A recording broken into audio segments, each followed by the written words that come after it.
Nama saya Gusti Kanjeng Ratu Sekar Kencono, Putri Dalem Sinuwun Susunan Pakubono ke-12.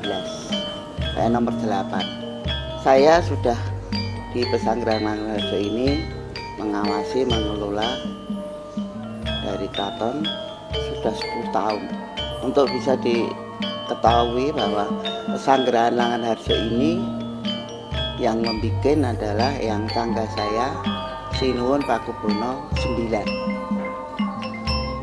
Pada waktu itu Sinuwun Pakubono 9 itu putranya Sinuwun Pakubono 6. Yang tangga saya ini dengan asma alif Gusti Raden Mas Suryo Duksino Pakubono 9 ini baweane nglakoni, termasuk di sini waktu itu masih hutan. Beliau sering ngeli di Bengawan Solo, topo di sini di mana-mana. Jadi memang jiwa spiritualnya tinggi sekali Pakubono 9 itu. Setelah 78 meninggal, beliau pernah ngendika mengucap, mengko yen aku jumeneng dadi ratu, kene arep tak deki pesanggrahan. Karena sini masih hutan. Betul, beliau jadi raja kan kembali ke keraton. Ini dideki pesanggrahan dengan nama Langanharjo sekitar 1806 sekian. Kalau beliau lahir 1831. Makanya ini sudah masuk cagar budaya karena sudah tua sekali, lebih dari 150 ya. 16 sekian itu ini dibangun.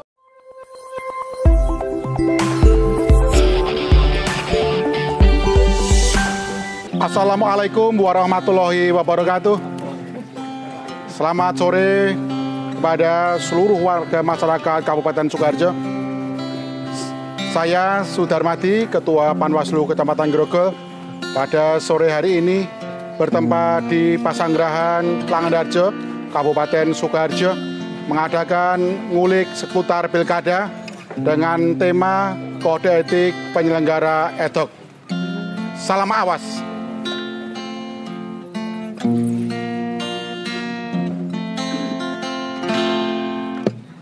Indonesia, merah darahku, putih tulangku, bersatu dalam semangatmu.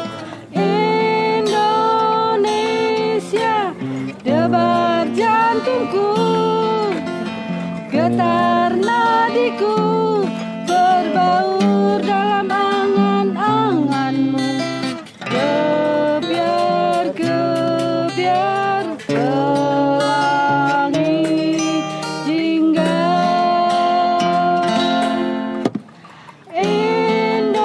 Indonesia, nada laguku, simfoni berteguh, selara dengan simfonimu. Gebiar ke langit hingga.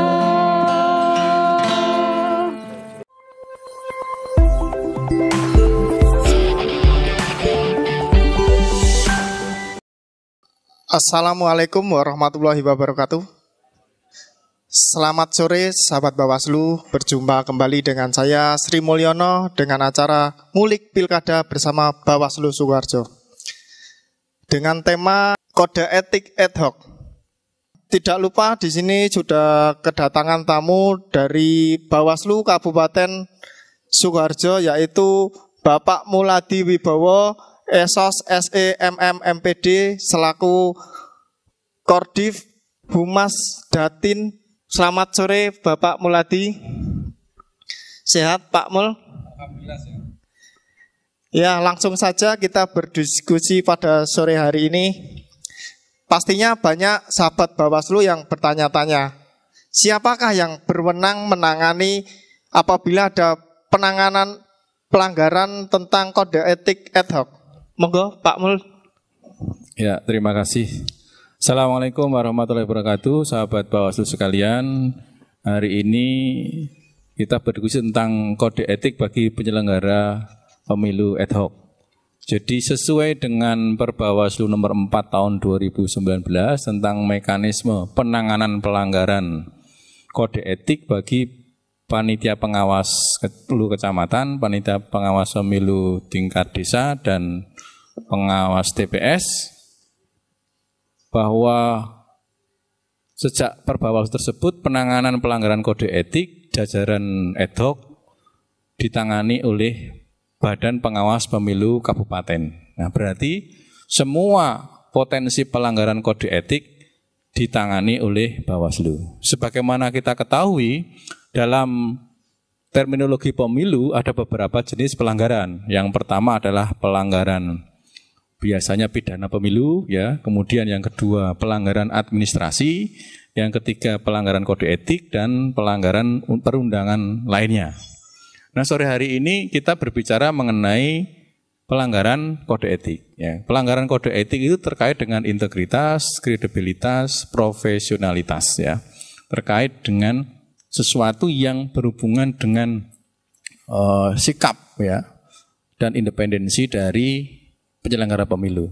Nah, khusus terkait dengan potensi pelanggaran yang bisa dilakukan oleh jajaran ad hoc baik di Bawaslu maupun jajaran ad hoc di KPU, artinya PPK, PPS, ya, KPPS, kemudian Panwascam, pengawas desa, dan PTPS. Ketika pelanggaran di jajaran Panwas itu ditangani Bawaslu, pelanggaran di tingkat KPU yang berhubungan dengan PPK ke bawah ditangani oleh KPU Kabupaten masing-masing. Nah, bagaimana proses penanganan pelanggarannya?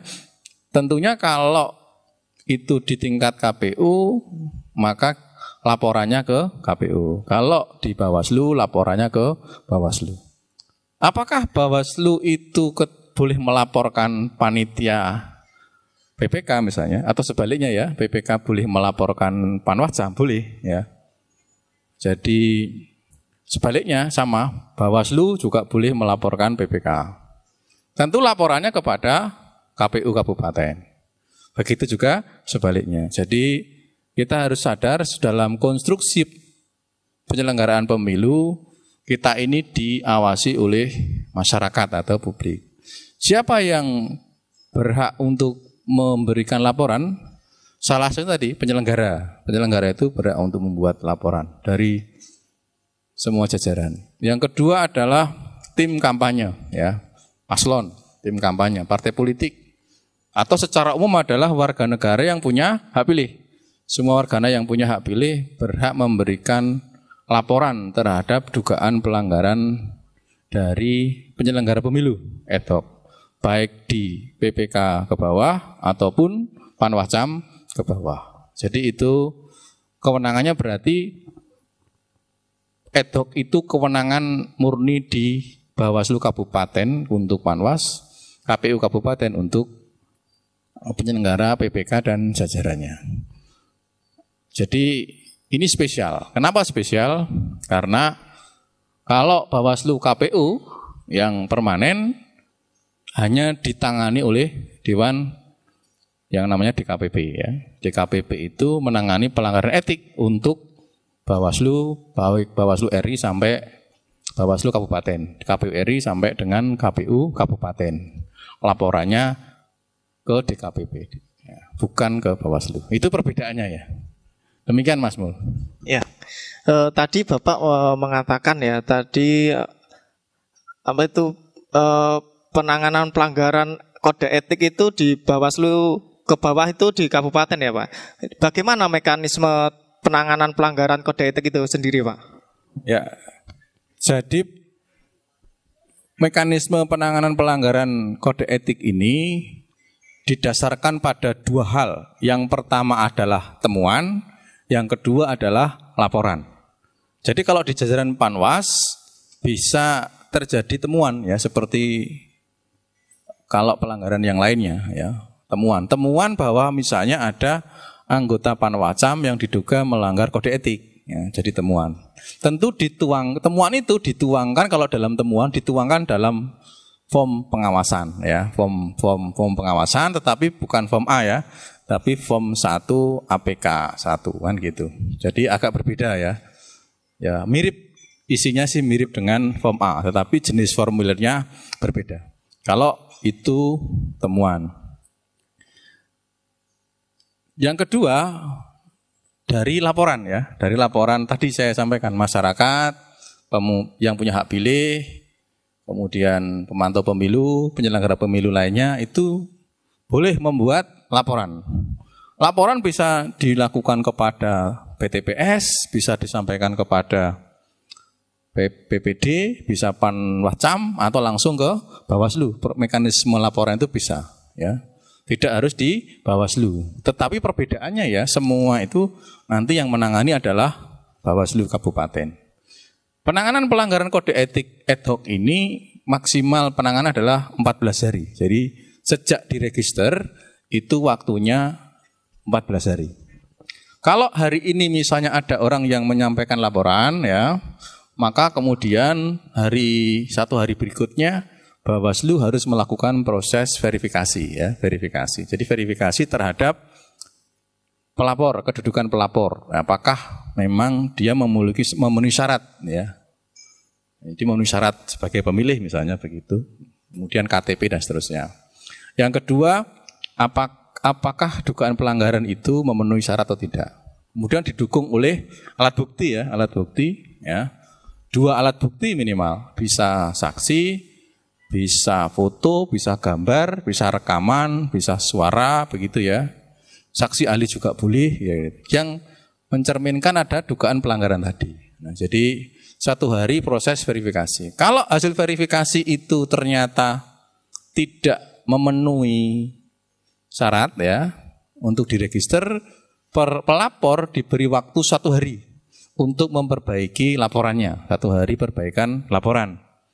Ya, kalau 1 hari perbaikan laporan diverifikasi lagi ternyata memang cukup alat bukti, barulah diplenokan ya, kemudian diregister oleh Bawaslu untuk ditangani penanganan pelanggaran untuk 14 hari ke depan.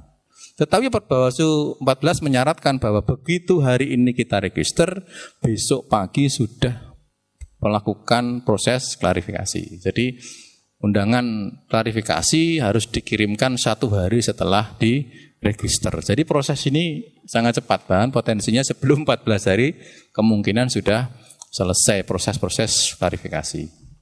Klarifikasi Bawaslu nanti akan membentuk tim klarifikasi yang dibentuk di jajaran Bawaslu, pejabat sekretariat maupun staf ya, sesuai SK keputusan Ketua Bawaslu, dan akan melakukan pemanggilan atau klarifikasi tadi. Dan sampai membuat putusan ya, kira-kira begitu. Kira-kira begitu Mas Mul, mekanisme yang bisa dilakukan di Bawaslu Kabupaten apabila ada misalnya PPD yang diduga melakukan pelanggaran kode etik. Misalnya PPD ditugaskan melakukan audit coklik ya, ternyata tidak melakukan kan gitu ya. Itu berarti dia tidak profesional kan. Hari itu ditugaskan audit coklit ya, ternyata dia tidak melakukan sendiri. Ada temannya yang tahu nih ya, ada temannya tahu bahwa dia tidak melakukan audit coklit ya sesuai yang diperintahkan hari itu kan gitu. Kemudian ada yang melaporkan ya, ada cukup bukti bahwa yang bersangkutan pada saat tanggal audit coklit itu malah jalan-jalan wisata kemana misalnya, itu ada grup rombongannya, kan ada bukti foto dan seterusnya misalnya. Nah itu bisa dianggap melanggar kode etik karena dia tidak profesional. Dari sisi profesional ada tugas. Kenapa tidak profesional? Karena yang lainnya melakukan audit coklit, kok dia di hari dan jam yang sama justru melakukan kegiatan yang lain ya, kira-kira itu. Pertanyaannya kan lupa kan bisa di hari lain kan gitu ya. Kalau itu sifatnya perintah yang Bawaslu KPU itu bersifat hierarki ya, top down sifatnya ya. Perintah itu harus dilaksanakan ya. Kecuali yang bersangkutan ada bukti lain yang mengakibatkan dia tidak bisa. Habis dirapid ya, terbukti positif COVID ya otomatis dia harus istirahat kan kira-kira itu. Nah itu berbeda. bukti dari dokter bahwa memang dia harus istirahat sehingga dia tidak melakukan. Nah itu tentu tidak akan menganggap bahwa itu profesional, tidak profesional kira-kira gitu. Tetapi meskipun dia sakit, dia harus memberitahu kepada Panwascam kan gitu ya, memberitahu Panwascam, Pak mohon izin, surat dokter mengatakan saya harus istirahat karena batuk selama 3 hari, saya izin. Sehingga pada saat audit coklit tanggal tersebut, Panwascam bisa melaksanakan tugas PPD menggantikan tadi. Sehingga lokasi di mana PPD di desa tersebut itu tidak kosong hasil audit coklitnya. Ya, misalnya begitu, itu contoh ya. Apalagi kok sudah enggak laporan ya, tidak hadir dan tidak membuat laporan sama sekali. Nah itu contoh bentuk-bentuk pelanggaran kode etik yang tentunya dari sisi profesionalitas. Kalau dari sisi integritas ya bisa jadi ketika PPD atau Panwascam itu melakukan pendekatan ya dengan pasangan calon ya, atau malah ikut kampanye tanpa sadar ya. Karena memang kadang kebiasaan ya dulu 5 tahun atau 7 tahun lalu pernah menjadi tim sukses misalnya. Kan batas menjadi tim sukses atau partai politik kan 5 tahun ya. 6 tahun lalu dia adalah pendukung partai tertentu ya misalnya gitu ya. Dia lupa bahwa hari ini adalah PPD. Nah, terus diajak kancane acara, ayo melu acara. Ternyata acara kampanye dan itu bukan wilayah desanya kan gitu ya. Nah, kemudian lali menggunakan baju partai, pin, kaos atau jenisnya ya, yang dipakai dikenakan secara langsung. Padahal dia sedang menjabat sebagai pengawas desa. Berarti dia berpotensi patut diduga melanggar kode etik dari sisi integritas. Kan kira-kira gitu. Itu bisa dilaporkan bisa dijadikan temuan juga ya. Nanti PPD yang lain kan bisa menemukan, membuat laporan bahwa PPD desa A pada saat kampanye tanggal ini, jam ini, ternyata memakai baju paslon tertentu ya. Sehingga kemudian diduga melanggar kode etik. Nah itu contoh kira-kira gitu Mas. Iya, tadi Bapak menyebutkan tentang integritas nih. Apakah sistem penanganan pelanggaran kode etik ad hoc ini sudah meningkatkan integritas para ad hoc sendiri, Pak? Ya, jadi integritas, profesionalitas itu, independensi itu memang berpulang kembali kepada individu, kira-kira gitu ya, kembali kepada masing-masing ya. Ya tidak bisa diukur secara langsung. Tetapi ukurannya adalah dilihat dari sikap, perbuatan, tindakan ya. Kalau dalam hati ya siapa yang tahu kira-kira gitu ya. Termasuk hak pilih. Konstruksi luber itu ada huruf R kan gitu ya, rahasia. Termasuk kalau di bilik suara ya. Hak demokrasi kita adalah ada unsur rahasianya. Ya, jadi kita tidak bisa mengumbar, menggambarkan, menceritakan pilihan kita pada saat kemarin itu milih siapa di publik, apalagi kalau penyelenggara pemilu kan. Akhirnya akan menghilangkan fungsi R-nya. Apalagi bisa nyoblos, terus keluar teriak-teriak misalnya itu. Nah itu juga tidak pas karena menghilangkan fungsi luber kalau penyelenggara. Tetapi dengan adanya Perbawaslu 4 2009 tentang mekanisme penanganan pelanggaran penyelenggara ad hoc ini memberikan ruang kepada proses penanganan pelanggaran kode etik itu lebih cepat ya. Lebih cepat secara teknis maupun administrasi ya. Bayangkan kalau ada pengawas TPS melanggar kode etik harus lapor ning DKPP di Jakarta sana kan ya. Sing dilapor ke itu juga repot, yang melaporkan juga repot kan gitu ya. Sehingga kemudian pengaturan regulasi yang di tingkat kabupaten ini tentu akan lebih efektif dan berdampak kepada peta masalah akan lebih simpel, kira-kira gitu ya. Pelanggaran-pelanggaran potensi dari ad hoc itu nanti lebih gampang dilaporkan. Sehingga sangat yakin saya berpendapat bahwa teman-teman penyelenggara pemilu ini lebih berhati-hati kan kira-kira itu. Di dalam sikap, perbuatan, pernyataan, tindakan, like, subscribe, ya, jempol, ya, dan komen ya, kira-kira begitu di medsos dan dan berbagai media sosial lainnya ya. Dalam ucapan, tindakan, perbuatan, pakai baju, gerak bibir, gerak mimik ya, gerakan tangan ya, yang merujuk pada perbuatan yang nanti diduga mendukung dan dukung-mendukung ya, atau berkampanye dan seterusnya. Begitu Mas Mul. Apa saja sanksi ya Pak dari pelanggar kode etik ad hoc sendiri itu Pak? Jadi Bawaslu itu menekankan apabila Bawaslu dalam pengambilan putusan pleno itu jenis putusannya cuma 3, ya, jenisnya cuma 2, hasilnya 3, ya.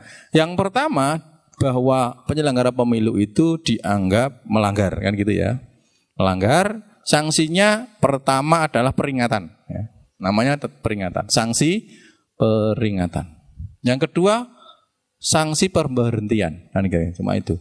Kalau dianggap bersalah, tinggal tingkat kesalahannya ya, tingkat kesalahan. Kalau tingkat kesalahannya itu akumulatif ya, sudah. Kalau yang tadi berkampanye tadi sudah pakai baju gitu ya, pakai pin, ikut yel-yel, ikut kampanye, itu kumulatif ya. Lengkap kira-kira gitu ya. Di jam pengawasan misalnya gitu ya. Nah, tadi kan ada acara coklit ya. Ya dia ikut rapat tim sukses ya. Ini kan sudah pelanggaran yang bertubi-tubi dari sisi integritas kena, profesionalitas kena kan gitu ya. Sehingga berpotensi dinyatakan melanggar dan pemberhentian kan kira-kira gitu. Simpel karena memang begitu pemberhentian Bawaslu membuat PA diteruskan kepada Panwascam misalnya PPD untuk memberikan SK pemberhentian terhadap yang bersangkutan. Yang kedua, kalau putusan itu tidak terbukti kan kira-kira gitu ya. Karena ada yang melaporkan misalnya, atau ada yang menemukan. Diduga melanggar, tetapi setelah dilakukan klarifikasi selama 14 hari atau mungkin sebelumnya, terbukti bahwa dia diduga tidak bersalah, kan gitu ya. Maka putusannya disebut rehabilitasi. Ya. Dipulihkan kembali bahwa dia bukan orang yang melanggar kode etik. Jadi cuma 2 jenis putusan ya. Nah, kalau yang satu dinyatakan melanggar kode etik, yang kedua tidak melanggar. Yang melanggar putusannya peringatan dan pemberhentian. Yang tidak terbukti rehabilitasi. Demikian Mas Mul. Iya, untuk Sukoharjo sendiri, Kabupaten Sukoharjo sendiri, apakah sudah menangani pelanggaran kode etik, Pak? Ya, terima kasih. Jadi kami tidak bisa mengecek ya dari pemilu yang lama ya. Tetapi dalam pengalaman pemilu saya sejak tahun 2012 sampai 2020 ini ada beberapa penyelenggara yang memang sudah dilaporkan pelanggaran kode etik ya. Ada. Jadi ada Panwascam juga ada, PPK juga ada. Namun dalam hal ini tidak terbukti kan kira-kira gitu. Tetapi ada juga yang penyelenggara itu jelas-jelas melanggar kode etik, bahkan pidana pemilu juga ada. Jadi di Mojo Laban ya, ada KPPS. Tapi ini bukan jajaran Panwaslu ya. Dalam pemilu tahun 2014 ada KPPS yang melanggar tidak hanya kode etik ini, karena sampai pidana pemilu, karena melakukan perusakan terhadap surat suara ya, yang kemudian dihukum 1 tahun penjara ya kira-kira. Dan orang yang seperti itu pasti tidak mungkin lagi menjadi penyelenggara pemilu. Jadi itu di tahun 2014. Tapi setelah itu laporan ya ada, tetapi belum ada yang terbukti melakukan pelanggaran. Yang artinya belum ada DKPP mengeluarkan peringatan misalnya di jajaran KPU dan Bawaslu. Termasuk saya, jadi tahun 2014 Bawaslu Kabupaten Sukoharjo itu dilaporkan ke DKPP kan kira-kira gitu. Alhamdulillah ya. Dilaporkan di DKPP dan kami harus bersidang di Jakarta pada waktu itu. Pada akhirnya putusan DKPP menyatakan bahwa Panwaslu waktu itu Kabupaten Sukoharjo tidak bersalah, tidak melanggar kode etik dan dinyatakan direhabilitasi, dipulihkan kembali. Bahkan Ketua DKPP Prof. Jimli pada waktu itu memberikan apresiasi kepada Panwaslu. Dalam putusan itu dinyatakan bahwa Panwaslu Kabupaten Sukoharjo telah menjalankan tugasnya melebihi kewajibannya. Nah, istilahnya begitu. Di dalam putusan DKPP tersebut. Melebihi kewajibannya. Jadi kalau wajibnya ibarat ini sholat wajib kayak 5 ini tambah sholat sunnah kira-kira gitu ya. Jadi dalam beberapa kali pada periode itu di tahun-tahun 2015 kalau Prof. Jimli keliling itu sering memberikan informasi, memberikan contoh bahwa DKPP itu tidak selalu memberi hukuman kan kira-kira gitu ya, juga memberi penghargaan. Jadi Panwaslu Kabupaten Sukoharjo pada era itu dianggap bekerja melebihi tugasnya dan diberikan sebagai sebuah contoh perilaku Panwaslu yang baik kira-kira begitu. Itu contoh ya dalam dari sisi positif ya. Kalau dari sisi saya pribadi ya pengalaman kira-kira itu ya. Sidang dari pagi sampai sore karena sidangnya itu simultan maraton, pelanggarannya banyak, di shooting 20 dari pagi sampai sore ya, full RCTI Indosiar full. Demikian Mas Mul, terima kasih. Iya, terima kasih Pak Muladi.